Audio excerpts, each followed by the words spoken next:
Expiration date has to be the longest and most amazing SFM we've officially seen released by Valve. But did you know there is a lot that you most likely have missed while watching it?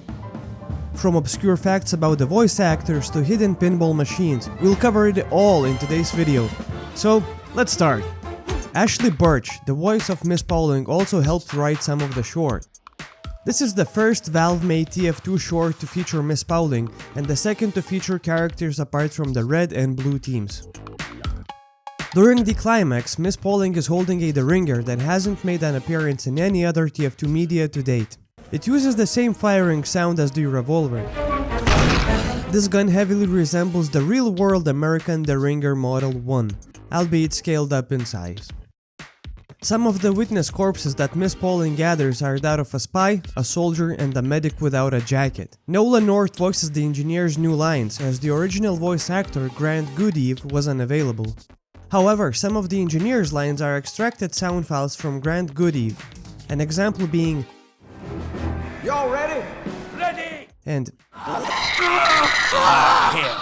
The location of the red base is in an edited version of the map Hydro, while the arena with the bread monster incorporates small elements from Badwater Basin.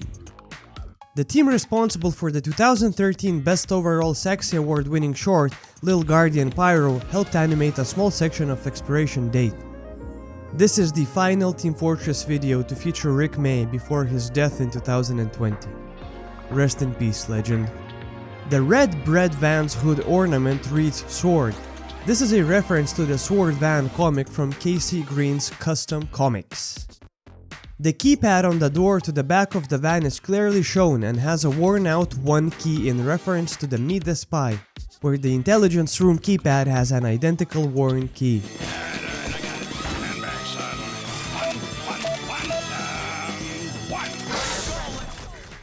Apparently the red team's passcodes are the same as the blue team. When Miss Pauling goes off camera, the firing sound of the revolver can be heard. When Medic breaks the loaf of bread to reveal tumors, Scout recoils in disgust, holding his hands up as if to defend himself and hunching over to the left. This is the identical to Scout's recoil in Meet the Spy. When the demo man comes back through the teleporter with a beer, he does the same animation as the obliterated taunt that demo does in game. The taunt was added in game a day after this video was released. There is a pinball machine depicted by a payload cart with the words Payload Pinball, a reference to the Payload game mode. The Scout line Out into the bucket! Classic Scout. Was improvised by voice actor Nathan Vetterlane as detailed in his Twitch stream.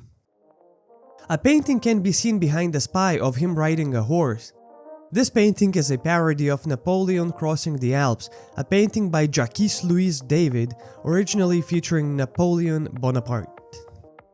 The Pyro appears to be reading Man Man, a comic which features the Red Spy and Scout on the cover and has the insult that made a Jarate Master out of Sniper on the back cover, last seen in Meet the Medic. When learning to dance, the Scout first performs the dance move from Tom Jones' song It's Not Unusual. This was later added to the game as the Carlton taunt in 2016. At 9:47, Hydro's introduction video can be seen playing on the smaller monitors. When the soldier tells the engineer he has a question, he does not actually ask a question. Instead, he makes a statement. Question. What's your question, soldier? I teleported bread. This is probably a reference to the soldier's low intelligence. At 10:36, angered at soldier's teleportation of bread, Medic smashes the specimen 384 jar, freeing the juvenile bread monster seen playing with Pyro at 14:42. Expiration date featured multiple cosmetic items before their official release. The cosmetic item for the engineer, called Tools of the Trade, the item set for the demo man, South of the Border, and the item set for the Scout, Retro Rebel. Matthew Russell, a former animator at Valve, released an animation demo reel that features scenes from the expiration date. A few of those scenes are different compared to the final product, however. When the soldier slams Scout on the table and strangles him, Scout chokes out, "Not my fault," before the engineer interrupts them. Teleport as much bread as you like. Not my fault. Whoa! Miss Pauling has a different appearance, wearing a purple t-shirt and having a slightly different face. Miss Pauling's arrival at the red base is at daytime, and her scooter has a different red-colored model. Don't worry.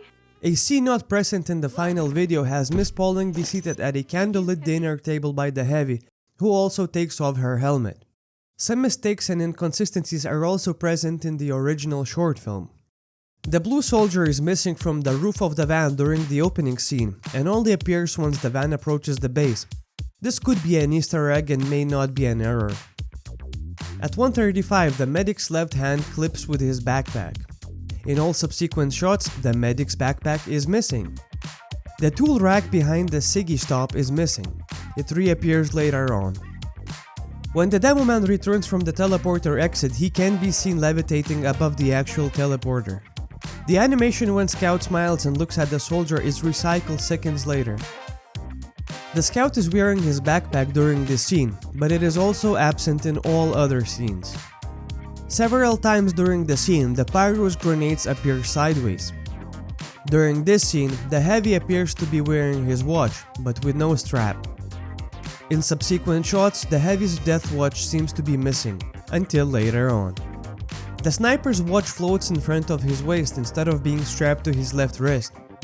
When Spy is pouring a drink, the liquid flowing out of the bottle is black but becomes a translucent amber color as it fills the glass.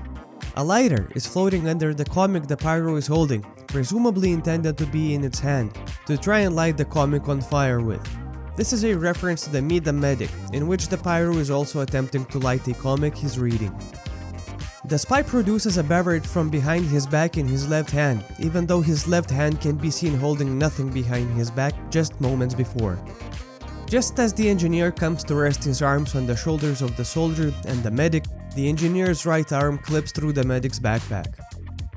The right side of Miss Pauling's glasses are slant down, yet in the next shot, the left side of her glasses is slanted.